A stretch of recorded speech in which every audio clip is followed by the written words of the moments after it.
जब आया तो हम कहा, मोटरसाइकिल यहाँ स्टार्ट नहीं होगी, चलो बाहर ले जाओ। हमारा आदेशात्मक वचन था, लेकिन मोटरसाइकिल ही स्टार्ट नहीं हुई। अब वो लाख प्रयास कर लिया, हम कहा ले जाओ इसको, घसीट के बाहर ले जाओ। वो घसीट के बाहर ले गया। लोगों ने कहा महाराज आपने गलत किया।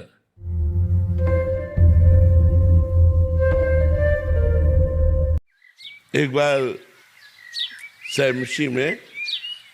सैमसी फतेहपुर जिला में है, तो वृंदावन का उस समय हमने अखंड संकल्प नहीं लिया था, उसके पहले की बात है। तो वहां रह रहे थे, तो जहां से देवालय प्रारंभ होता है उसके पहले ही जूते और साइकिल, मोटरसाइकिल वहीं दूर खड़ी कर दी जाती थी। तो एक आदमी मोटरसाइकिल से चढ़े हुए वहां से क्रॉस करने लगा। तो हम बैठे थे, 2-4 गांव के वृद्ध लोग बैठे हुए भगवत चर्चा कर रहे थे। तो हमारी दृष्टि के कहा, यहाँ जूता चप्पल, यहाँ मोटरसाइकिल, चलो पीछे वापस करो। उसने नहीं वापस की, वही मोटरसाइकिल खड़ी की और बूट पहने हुए जहां निषेध था वहां सब घूम आया। हमने लोगों से पूछा क्या, बोले बहुत भारी गुंडा है एरिया का, ये 8-10 को काटे हुए है। तो जब आया तुम कहा, मोटरसाइकिल यहाँ स्टार्ट नहीं होगी, चलो बाहर ले जाओ।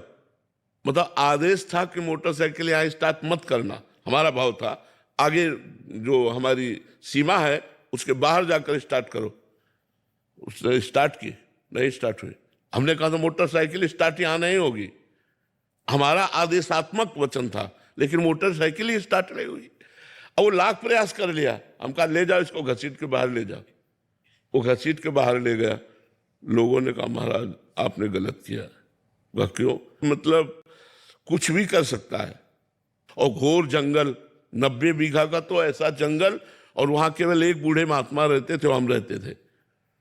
सुबह गंगा स्नान करके, अशोक का वन था, अशोक वृक्ष के नीचे ध्यानस्थ बैठे थे। तो जूतों से पत्तों की खुरक होती है, तो ऐसे ऐसे जूतों की आवाज आ रही थी। तो लगा कोई आ रहा है। धीरे धीरे ध्यान को छोड़ा और दृष्टि डाली ऐसे कि इस समय कौन आ रहा है। मतलब निषेधात्मक समय, ध्यानस्थ, हम ध्यान का समय कर रहे हैं, कोई यहाँ परिचय वाला तो आएगा नहीं। तो देखा वही आ रहा था, वही गुंडा आया। अरे बाबा जी, हमारी तरफ देखा हूं, बिल्कुल जैसे कोई एकदम मूड में हो। तो हमें भय नहीं लगा, गंगा जल का कमंडल रखा हुआ था। हम कहा हाँ बोलिए। तो उसने पिस्तौल निकाली, सामने रखा, बोला इसे जानते हो? जानते हैं। चाकू निकाली इतनी बड़ी, बोले इसको जानते हो? हम कहा आगे मत बोल, सुन। गंगा जल उठा, हम कहा इसको जानता है? हम कहा तू और मैं, तू खिलवाड़ समझ रहा है बाबा की? ताकत हो तो उठा पिस्तौल और चाकू मार मुझे। हिल गया जिस समय हम अपने स्वरूप में बोले ना, उस समय वो तुरंत अपने वो औजार बटोरे। अगर तपस्या और भजन नहीं तो ऋषि मुनि जंगलों में ऐसे थोड़ी रहते थे। तप का बल होता था, भजन का बल होता था। भगवान कपिल जी की दृष्टि मात्र से सगर के 60,000 पुत्र एक साथ भस्म हो गए थे। दृष्टि मात्र से उन्होंने देखा कि हमारे यज्ञ का घोड़ा तो इनके आश्रम में बंधा है, तो शायद यही चोर है। तो उनके प्रति चोर चोर करके तो उन्होंने जो विरुद्ध दृष्टि की, तो 60,000 भस्म हो गए।